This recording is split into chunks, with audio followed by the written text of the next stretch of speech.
Hello friends, welcome to family food Telugu channel. ఈరోజు family food Telugu ఛానల్లో చేసే రెసిపీ ఈ స్పెషల్గా పుట్నాల పప్పుతో పాలుతో పని లేకుండా, స్టవ్ అంటించే పని లేకుండా చాలా ఈజీగా త్వరగా అయిపోయే స్వీట్ని ఏ విధంగా చేసుకోవాలో చూద్దాం. ముందుగా పుట్నాల పప్పు 1 కప్పు వరకు తీసుకోవాలి.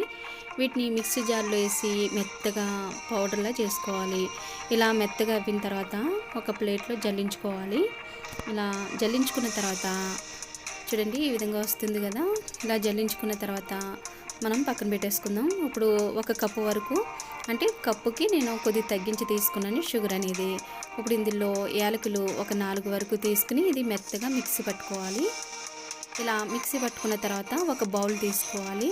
ఈ బౌల్లో మిక్సీ పట్టినటువంటి ఈ షుగర్ మిశ్రమాన్ని వేసుకోవాలి. అలాగే నెయ్యి 1 కప్పు వరకు తీసుకున్నాను, అంటే మనం టీ తాగే కప్పు ఉంటుంది కదా, దాని వరకు మ్యాక్సిమం తీసుకున్నాను. తీసుకుని ఈ రెండు కలిసే విధంగా బాగా కలుపుకుందాం. స్పూన్తో కానీ ఇలా విస్కర్తో కానీ రెండు కలిసే విధంగా తీసుకోవాలి.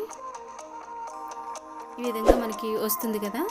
అప్పుడు ఈ మిశ్రమంలో మనం పుట్నాల పప్పు మిక్సీ పట్టుకున్నాం కదా, అది వేసుకోవాలి. వేసుకుని చేత్తో అంతా కలిసే విధంగా చేత్తో మొత్తం పిండి కొద్ది కొద్దిగా పోసుకుంటూ ఈ విధంగా కలుపుకోవాలి చేతితోటి. మనకి ఇలా ఉండలాగా వచ్చింది కదా. ఇప్పుడు చేతికి నెయ్యి రాసుకుని చిన్న చిన్న బాల్స్ లాగా తీసుకోవాలి. ఇలా తీసుకున్న తర్వాత మధ్యలో చేత్తో ఇలా మిడిల్లో ఈ విధంగా పెట్టుకోవాలి. చేతికి నెయ్యి రాసుకుని ఈ విధంగా మళ్ళీ ఇంకొకసారి చూపిస్తున్నాను. చేతికి నెయ్యి రాసుకుని మిడిల్లో ఇలా రౌండ్ చేసుకుంటూ మధ్యలో ఈ విధంగా చేసుకుని మనం పక్కన పెట్టేసుకున్నాం. చూడండి, నేను తీసుకున్న క్వాంటిటీకి ఈ విధంగా నేను వచ్చినాయి. బయట స్వీట్ షాప్లోకి వెళ్ళి స్వీట్స్ కొనుక్కున్నాను.